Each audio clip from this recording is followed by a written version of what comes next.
Volgende op Diepe Waters. Kat. Weer. Jy lyk nie eens ontsteld nie. Hoe moet ons followers met jou identifiseer as jy nie hartseer is nie? Dis nie oukei om aan te hou drink. So ek gaan myself uit mamma se lewe uit verwyder. So wat kies jy?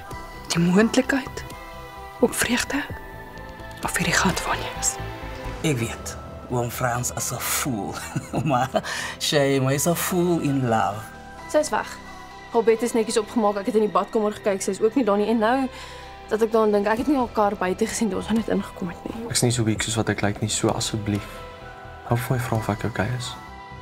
En moenie vir my formale opstaan nie. Dit maak dinge net erger. Ek het die sign gesien en ek het gewonder of ek aansoek kan doen vir die werk. So die prins van Boskruin wil nou hier waiter. Gaan jy nou opgee op iets wat baie spesiaal kan wees, net omdat ek te passievol is? Ek het vandag 'n afspraak met Tannie Teresa. Sy gaan 'n bietjie kyk na my dieet. En net in advance maar, my eetplan mag dalk verander. Ekskuus? Ons borg is 'n nuwe BCAA samestelling.